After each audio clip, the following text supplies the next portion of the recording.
well, as Clive's already explained, we're going to be looking in Paul's letter to the Romans today, chapter 12, and we're going to be looking at 2 verses. And if any of you think that means a short sermon, hard luck, they're very hard-packed. So it's Romans chapter 12. Therefore, I urge you, brothers, in view of God's mercy, to offer your bodies as living sacrifices, holy and pleasing to God. This is your spiritual act of worship.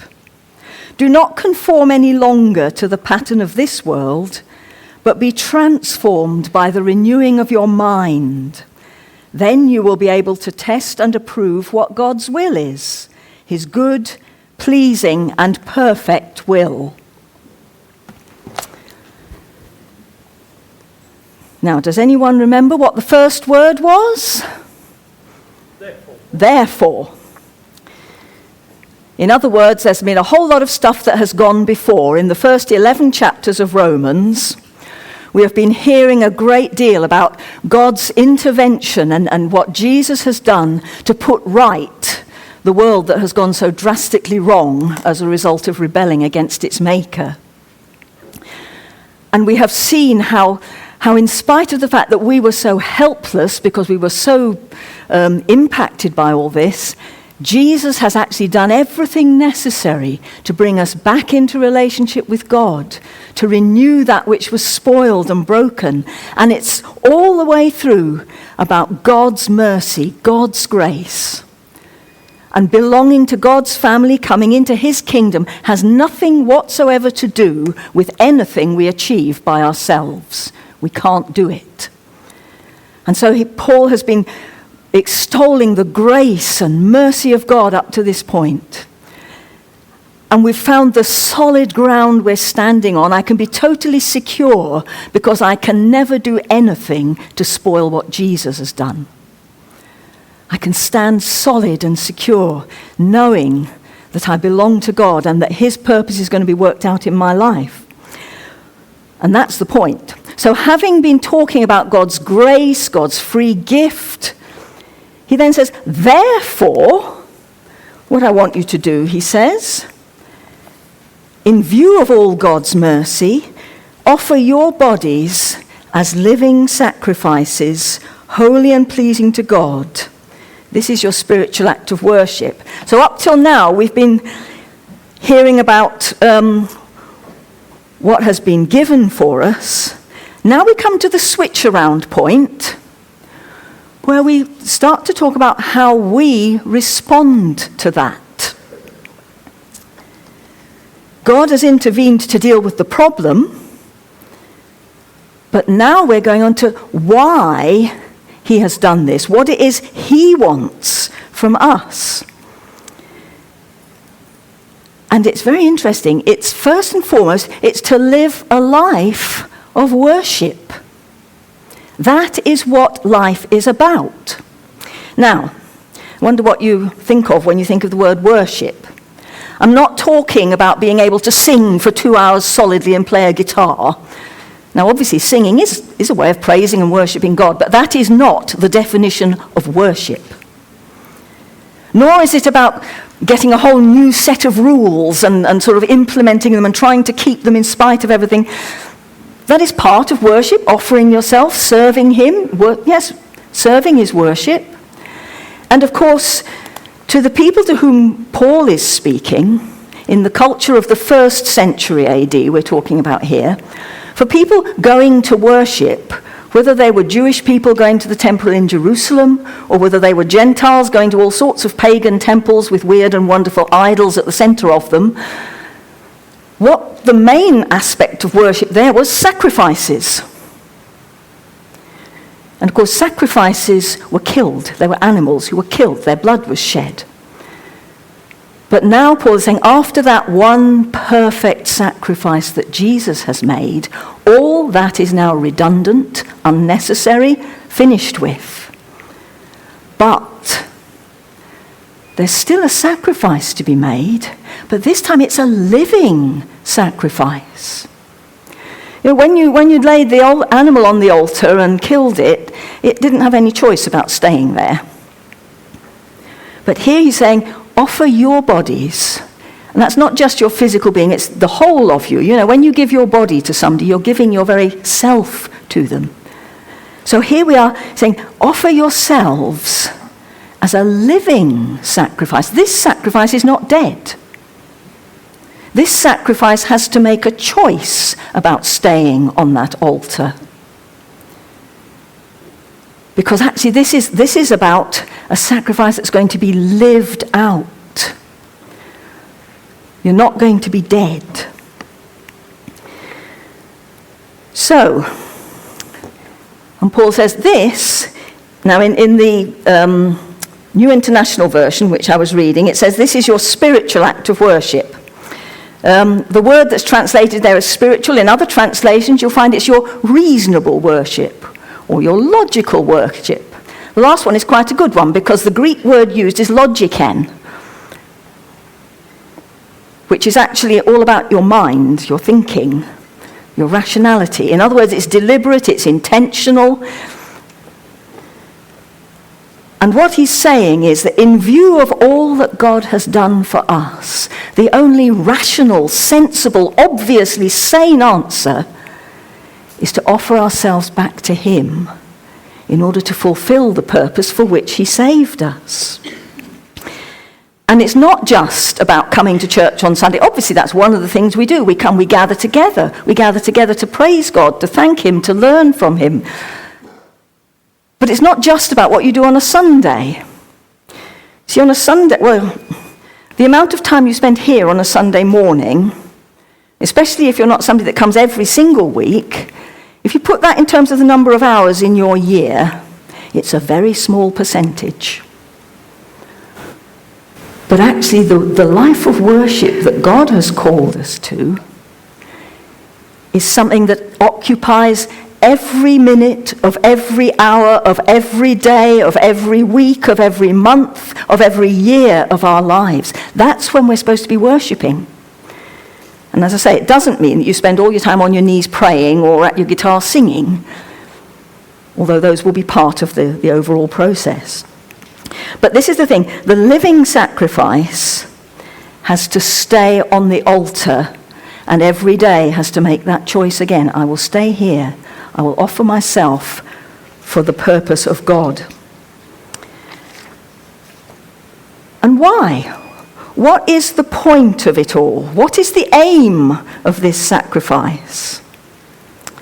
Well, it tells us a bit further back in chapter 8 of Romans, and verse 29, it says this, those whom God foreknew, in other words, had already chosen in advance, he also predestined to be conformed to the likeness of his Son, that he might be the firstborn among many brothers. In other words, the reason God called and chose you and saved you is so that you might become like Jesus. That is the point of your salvation. Not just to be able to tick the box and say, phew, that's it. I don't have to worry about dying now. I won't go to hell. That's not what it's about. It's about becoming the person you were meant to be. And the first step in that is in response to this mercy to lay our lives before him for his purpose. Now, and yes, that is a rational, reasonable, obvious, only sane thing to do. So then he says, do not conform any longer to the pattern of this world. I'm going to read that in Tom Wright's translation because I think it brings it out a little more clearly. Don't let yourselves be squeezed into the shape dictated by the present age. Instead, be transformed by the renewing of your minds so that you can work out what God's will is, what is good, acceptable, and perfect or complete. Now, the one word he left out of his translation is here. It says, do not conform any longer to the pattern of this world. In other words, this is not something that you've just started to do. This is what you've already been doing. And the word that is used for conform, it is actually talking about something that's squeezed into a mold. You know, if you want to make little chocolates, you melt the chocolate, and then you've got your little molds in different shapes of animals or whatever. You pour it in there, it will set hard, and then you can dish them out for children's parties or whatever. Because what you're doing, you're taking something that is soft, putting it in a mold and changing its shape so that it comes out looking exactly like the mold. And Paul says this is what's been happening to all of us up until the point when the Holy Spirit enters us and the new life of the kingdom comes into us. So he says, stop doing that. Stop letting yourself be squeezed into the mold of the world. The word is aeon, which actually is talking about the age, the present age, what surrounds you. Stop being squeezed into its mold. You see, you don't even notice it happening because it's all around you. And we're talking here about things like the decisions you make, which are based on the values you have, the things you believe are true, the things you believe are good, the things you believe are evil. On that basis, we make our decisions. And if you're just living in this world, you will find that without even realizing it, you've begun to imbibe the standards, the latest fads, the latest fashions, the latest ideas as to what's acceptable or not acceptable. And it's all this present age. This present age is passing. That sort of applies on a smaller level. I mean, I was born in the 1950s. If you were walking down the street in the 1950s, people looked very different. My dad used to wear a hat at all times and lift it when a lady walked by. Ladies were always wearing hats as well. And the fashions were just different. All sorts of things. That's just a trivial example. But I'm very aware that the world I live in now has a very different feel from the world I lived in as a child. Some things that were absolutely normal then are not normal or even permissible now. Other things that at that time seemed absolutely terrible are suddenly okay. It's the way things change. Because this age, what's right and what's wrong, that can change according to what the current fashion is. What's true or what's false? Well, it depends what you want to believe is true or false. You see what I mean? But that will shape the person you are, the opinions you have, the choices you make. And of course, it's a world that is fallen. It's a world that is fallen because it rejected the one who had the right to say what is good and what is evil. Because it didn't want God telling us what's good and evil. We'll make our own rules, thank you. You've heard me say that a lot, haven't you? Anyway, what is to be done if you're not going to be squeezed into the mold? There's another word used there.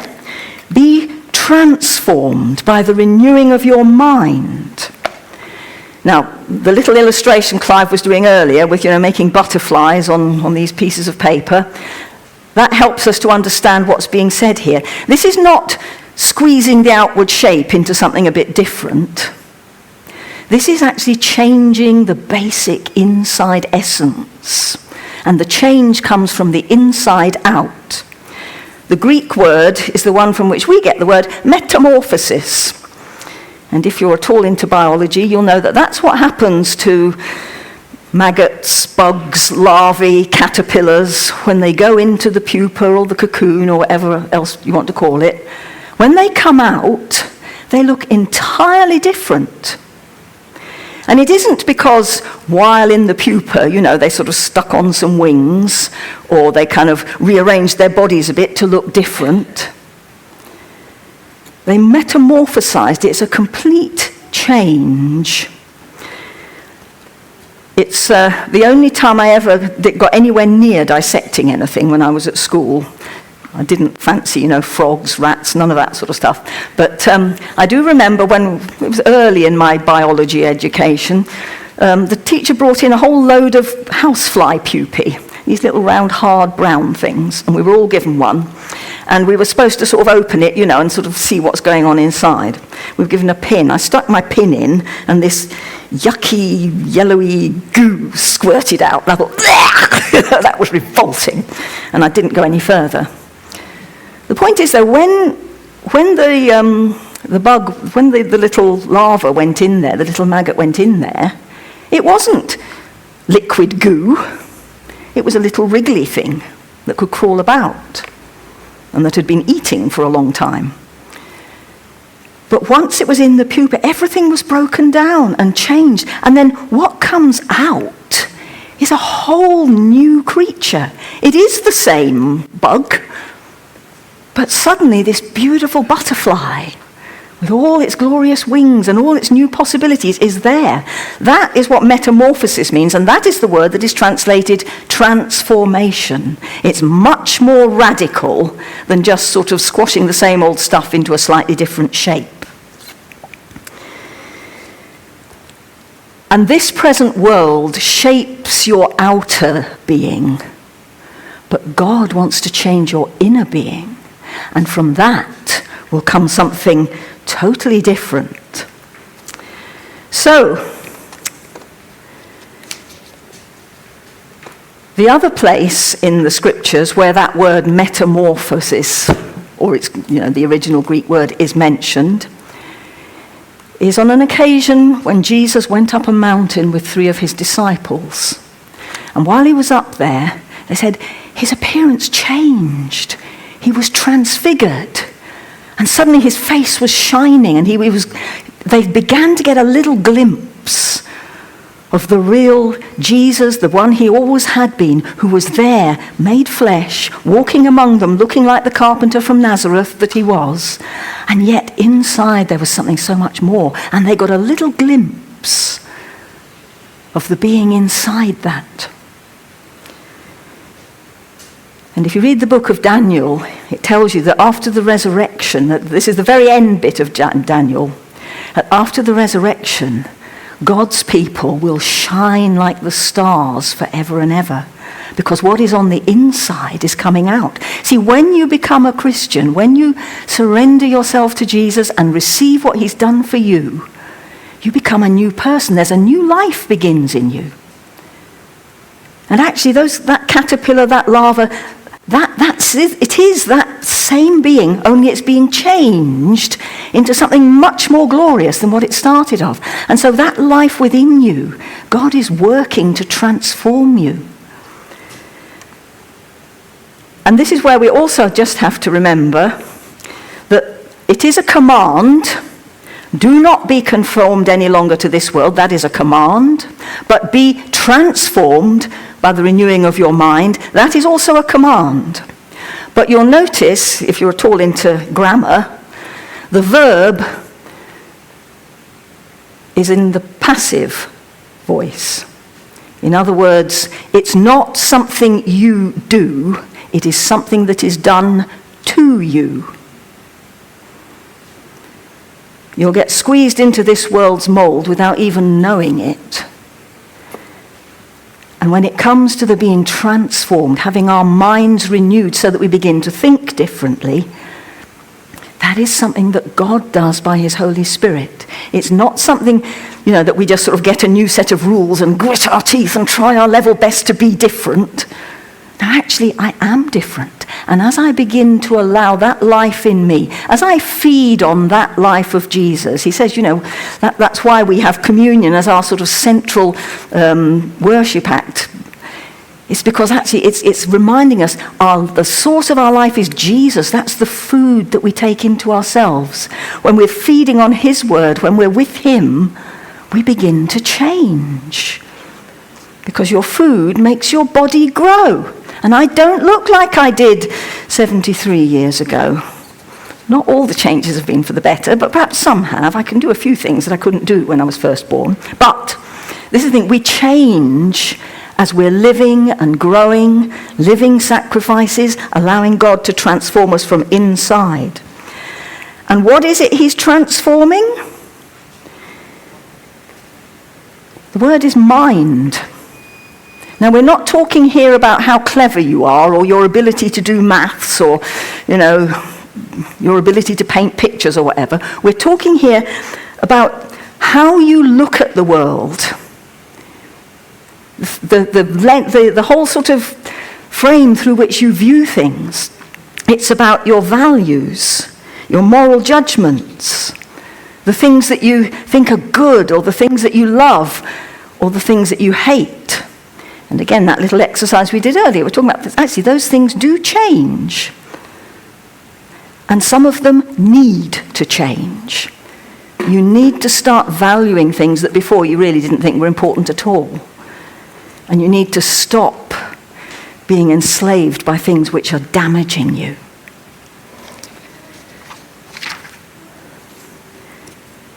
But it's all about how you see things.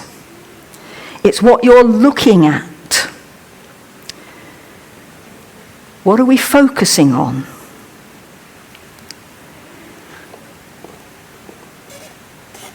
You see, we are made to be in relationship with God. And one of the wonderful things that Paul also writes in his letter to the Corinthians, hang on, I've got it written down. 2 Corinthians 3:18, talking about people who have been born again, who are moving on with Jesus.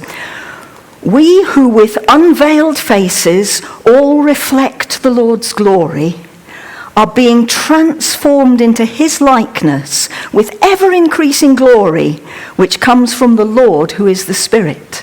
In other words, once you're in relationship with Jesus, as you're gazing at him, that glory is being reflected more and more. You're getting more like him because you get more like the people you keep company with. That's why it's so important to be in fellowship with people who know Jesus, because that will help to stimulate and challenge you to see, actually, this is where I need to go. When I look at somebody who's further on than me, I think, yeah, that's an example to follow. When I'm struggling, I've got somebody else who's in the same boat saying, yeah, come on, we'll do it together. And the more we understand what he's like as we focus on him, the more we're drawn to that. We begin to see, actually, this is what I really want. And so we come to this last bit of the passage. Then you will be able to test and approve what God's will is, his good, pleasing, and perfect will. People often say to me, well, how do you know God's will? Well, for a start off, once you start focusing on the Lord and allowing him to shape your thoughts, you'll find that actually you understand because you know it. It's like when I was a child, there were certain things I would not do because I knew my father would not like it. I had not had to ring him up every time and say, Dad, is it all right if I do this thing which is bad? I knew my father. I knew the things he didn't approve of. I knew the things he did approve of, the things that he would be proud of in me. You see, in relationship, you get to know what that person's like. And at the beginning of the book of Romans, we find in chapter 1 the description of the world and the mess it's in. And because people chose to worship the creation rather than the creator, because they chose their own way, they decided to go with what their appetites were telling with them rather than what is right. It says 3 times the phrase used, God gave them over. God gave them over. God gave them over. And it was to, the word is translated differently in various, a reprobate mind, a debased mind. In other words, God handed them over to what they'd chosen so they could find out the hard way what a stupid choice it was, because they wouldn't learn the wise way. But the word that's used for the depraved mind, the debased mind, whatever your translation says, the Greek word is actually one that's connected with testing metal. You know, if you want to know if your gold's pure or your silver's pure, what do? You take it to somebody who's got the assaying equipment, they heat it up, they melt it, and all the dross comes to the surface. And so they can see how pure that metal is. And if they were doing that and it turned out it wasn't silver or gold at all, it was some rubbish base metal, well, that didn't pass the test. That was not proved. It was discarded for the rubbish heap. And the Greek word for this, rejected, unproved rubbish is adokimos. When we come to Romans 12 and this bit here about then you'll be able to test and approve what God's will is. The verb there is from that same word, dokimazo. In other words, now, it's not that you will be the one whose mind has been rejected, discarded because there was no gold. In fact, you'll be somebody who is now in a position to actually do the testing, to know the difference, to begin to learn the knowledge of good and evil according to what God says rather than out of your own imagination. And you will begin to discover that the will of God, which to us in our natural state often seems like a big challenge, something that oh dear, that's going to be frightening. Oh dear, that's going to be hard. Oh dear, that's going to mean I've got to do stuff I don't enjoy and I can't do the stuff. There's that sort of whole negative mindset that God's keeping you out of the good stuff, which was, Satan's initial lie. Instead, you will find that as you begin to test and approve the will of God, you find, hey, it's good. In other words, it's not going to harm me. It's actually good. And it's acceptable. In other words, actually, I can like it. I can enjoy it. It's good. I can find pleasure and joy in his will. And what's more, it's perfect. It's complete. There's nothing lacking. There is no better thing to be found. And as you become more familiar with the will of God, as he shapes your mind to approve of the will of God, you will gradually discover that you also find you have a natural understanding of when something isn't good. The secret of, if you're a bank clerk or something, the secret of being able to recognize a fake note or a fake coin is not to be an expert on every fake coin that's been produced and all the different banknotes, the fakes to look for. The answer is to know the real thing so well that the minute something doesn't quite match, it's fake. And when we allow the Lord to renew our minds, this is the bit about staying on the altar, allowing him to do what he can do, rather than rushing off trying to do our own stuff, we find that actually we become so familiar with what is good that what is evil becomes something you don't want anymore.